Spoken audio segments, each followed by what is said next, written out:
অসুস্থ গাছে বা রোগে আক্রান্ত গাছে ব্যবহার করবো না। আমাদের ওইখানে লিটোসেনটা হচ্ছে ভিটামিন হিসেবে আচ্ছা, ব্যবহার করা হয় বা পিজিআর এখানে হিসেবে। আমি আরো একটু ক্লিয়ার করে বলি, শুধু লিটোসেন না, প্লান্ট গ্রোথ যেগুলো আছে, যেগুলাকে গাছকে ত্বরান্বিত করে স্প্রের মাধ্যমে, এই সব যে প্লান্ট গ্রোথ যে মেডিসিন গুলো আছে এগুলাকে অ্যাভয়েড করতে হবে।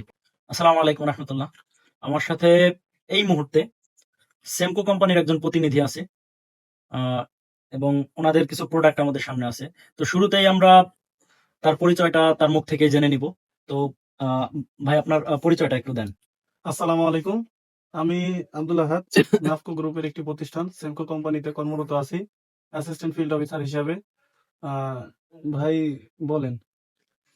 আজকে আমরা জানবো যে ওনাদেরই একটা প্রোডাক্ট লিটোসেন, এই লিটোসেনটা ব্যবহার করলে, যেহেতু আমাদের অঞ্চল পেঁয়াজ রসুনের অঞ্চল, এখানে তেমনটা ভিন্ন কোনো ফসল নেই বা সবজি নেই, তো এটা পেঁয়াজে ব্যবহার করলে, মাটিতে সারের সঙ্গে ব্যবহার করলে কি ধরনের উপকার ফসলের হয়ে থাকে, এটা সম্পর্কে আমরা আব্দুল আহাদের থেকে জানবো। তো আব্দুল আহাদ, আপনি একটু বলেন যে এটা ব্যবহার করলে কৃষক কতটুকু লাভবান হতে পারবে। এই এটা হচ্ছে লিটোসেন। এই লিটোসেনে আছে হচ্ছে ডিনট্রোফোনেল এবং নাইট্রোফোনেল। এটার ভিতরে যে গ্রুপটা দেওয়া আছে এটা আমরা স্বাভাবিকভাবে বলে থাকি জৈবিকের উজ্জীবক, যেটা হচ্ছে মাটিতে ব্যবহারের ক্ষেত্রে। আমি প্রথমেই বলে নেই, এই লিটোসেন হচ্ছে দুইটা স্টেপে ব্যবহার করা যায়। এক হচ্ছে স্প্রে ক্ষেত্রে এবং মাটিতে। মাটিতে কিভাবে? সারের সাথে। আমরা এখানে যেহেতু ভাই পেঁয়াজের চাষাবাদ আছে, তবে পেঁয়াজটা নিয়ে আমি আলোচনা করব। এখানে হচ্ছে আমরা পেঁয়াজ চাষে অর্থাৎ দ্বিতীয় সেচ, যেটাকে আমরা কবে সেচ বলি, এই কবে সেচে আমরা কিছু ইউরিয়া সার ছিটাই। ওই ইউরিয়া সারের আপনার কিছুটা ঘাটতি আপনার লিটোসেনে কভার করবে। পুষায় যায়। পাশাপাশি হচ্ছে আপনার অতিরিক্ত ইউরিয়া সারের কোনো প্রয়োজন হবে না।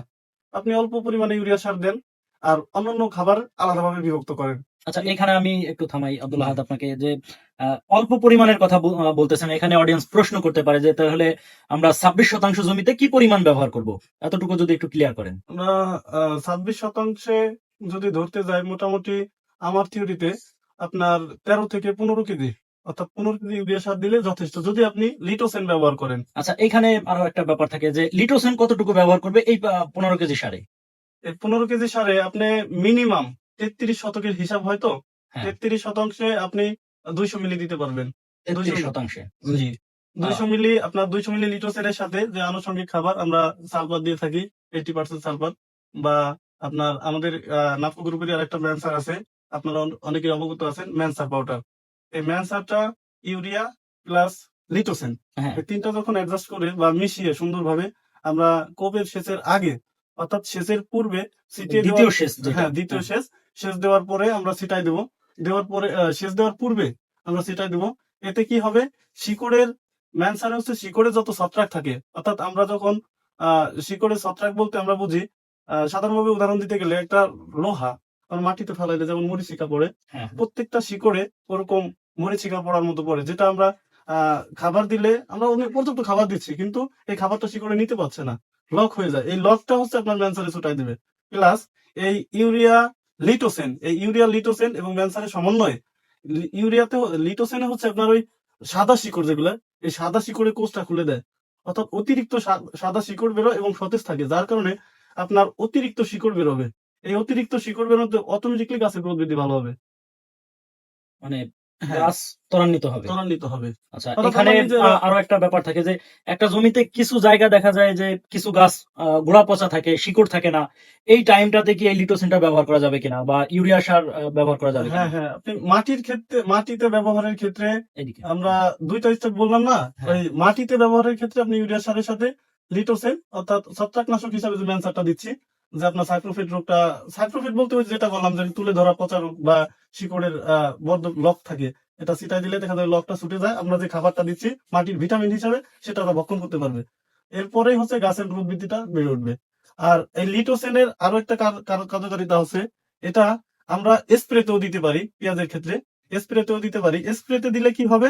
স্প্রেতে দিলে আপনার পেঁয়াজের যে আহ উপরি অংশে এটা মোটা তাজা হবে এবং টান টান হওয়ার যে একটা বিষয় থাকে, যে দেখা যায় পাতাটা, আমরা জানি যে সূর্যের মাধ্যম থেকে আপনার সালেক সংশ্লেষণের মাধ্যমে খাদ্য গ্রহণ করে।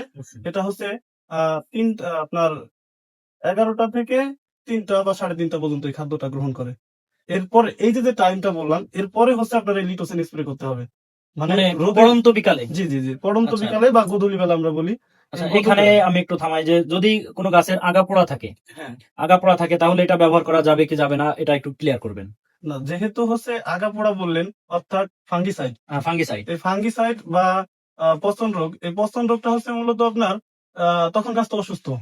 আমি উদাহরণস্বরূপ বলতে গেলে, আমি নিজে যখন অসুস্থ থাকবো তখন কিন্তু আমি আমার শরীরে কোনো প্রকার না না না ভিটামিন দেওয়া যাবে না, ভিটামিন আমি নিতে পারবো না, নিতে পারবো আমার না। শরীর মানে নিতে আমার পারবে শরীর না, প্রস্তুত না। নিতে পারবে না। এই জন্য আচ্ছা। হচ্ছে লিটোসেনটা হচ্ছে ভিটামিন হিসেবে আচ্ছা, ব্যবহার করা হয় বা পিজিআর এখানে হিসেবে। আমি আরো একটু ক্লিয়ার করে বলি, শুধু লিটোসেন না, এখানে আপনি বা এই ধরনের প্লান্ট গ্রোথ যেগুলো আছে, যেগুলাকে গাছকে ত্বরান্বিত করে স্প্রের মাধ্যমে, এই সব যে প্লান্ট গ্রোথ যে মেডিসিন গুলো আছে এগুলাকে অ্যাভয়েড করতে হবে এই টাইমটাতে। আপনার 4 CPA, প্লান্ট হ্যাঁ, গ্রোথ, জৈবিকের উদ্দীপক এবং যেটা বলে, পিজিআর গ্রুপ যেগুলো আছে। সোডিয়াম, এই যে নাইট্রোফোনেল বা আমরা ডিন্ট্রোফোনেল বললাম, এই হ্যাঁ, জাতীয় যে ওষুধগুলো আছে মূলত আমরা অসুস্থ গাছে বা রোগে আক্রান্ত গাছে ব্যবহার করবো না। আমাদের ওইখানে ফার্স্ট স্টেপলি যে ইয়াটা নিতে হবে, প্রস্তুতিটা নিতে হবে বা ট্রিটমেন্ট দিতে হবে, সেটা হচ্ছে ফাঙ্গিসাইড।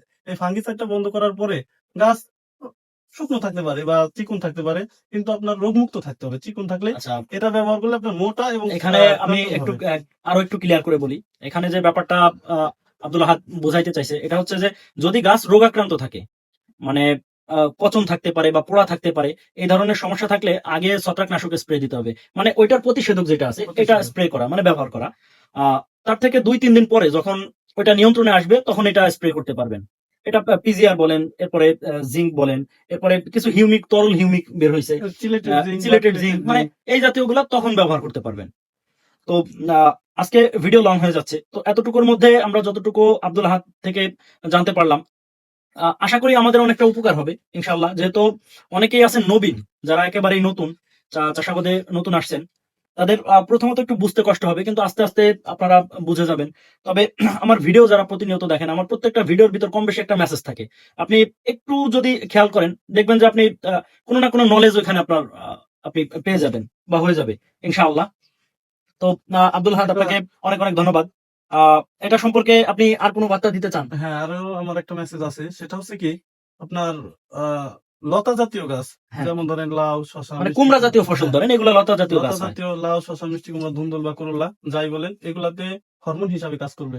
হরমোন হিসেবে কাজ যেমন করবে, ধরেন মানে আপনার, এটা যেহেতু হ্যাঁ, জৈব উদ্দীপক।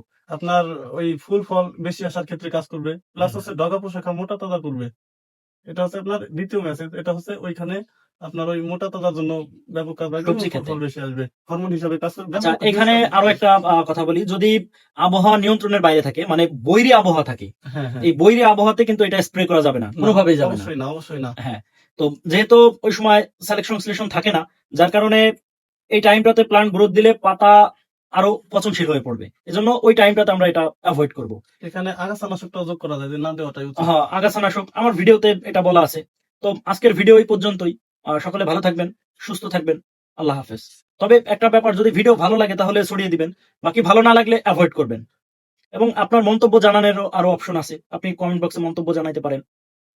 আব্দুল হাদকে আমরা পরবর্তী আবার কোনো একটা ভিডিওতে যোগ করে নিব। আল্লাহ হাফেজ।